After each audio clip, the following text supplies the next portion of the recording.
अस्सलाम वालेकुम फ्रेंड्स, उम्मीद है कि आप सब लोग बिल्कुल ठीक ठाक होंगे। आज हम लोग डिस्कस करने जा रहे हैं सीबेट ट्रीटी को। और this treaty prohibit the emplacement of the nuclear weapons and other weapons of the mass destruction.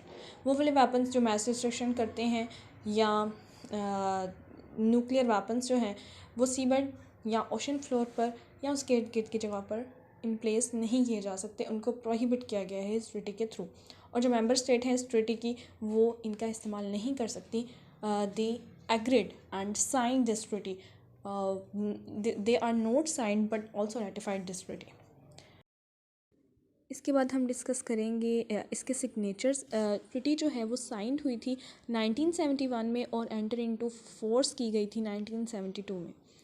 इसकी रेटिफिकेशन 22 कंट्रीज़ रेटिफाइड इसको कर चुके हैं। और ट्रीटी की ऑब्लिगेशंस जो थी, जो ट्रीटी कहती थी अपने मेंबर कंट्रीज़ थे, वो ये थी कि फॉरबिड किया जाए किसी भी किस्म की emplacement placing of nuclear weapons in the sea ocean. कोई ममालिक जो हैं जो इसका पार्ट हैं वो कोई भी इनमें से इस ओशंस के इर्द गिर्द या ओशंस में सी बेड पर कोई भी न्यूक्लियर वेपन्स को इम्प्लेस नहीं कर सकते, ताकि पानी को, ओशंस को और उसमें रहने वाली स्पीशीज़ को बचाया जा सके।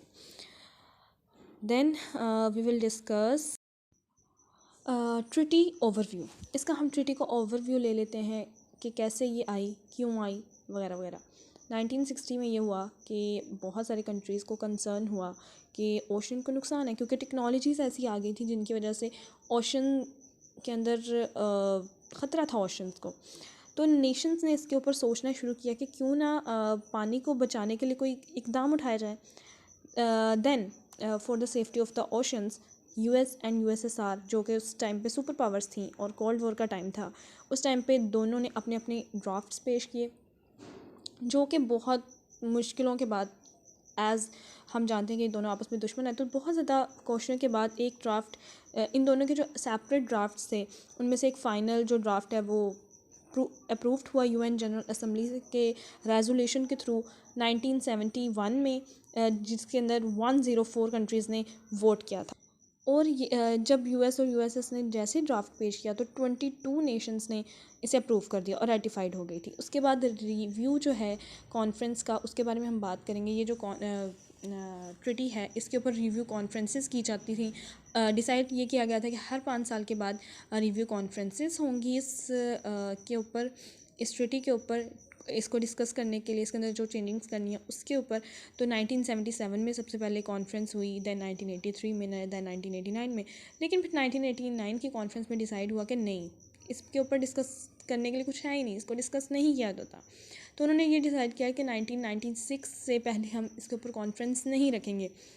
लेकिन अब उसके बाद ये भी डिसाइड हुआ कि अब कोई भी कॉन्फ्रेंस नहीं होगी, क्योंकि there is no need of the for the review of this treaty. Then now there were no discussion on this conference. और हम इसको कंक्लूड इस तरीके से कर सकते हैं कि आज के ज़माने में I don't think so this was implementing, this is not implemented overall. So this is all about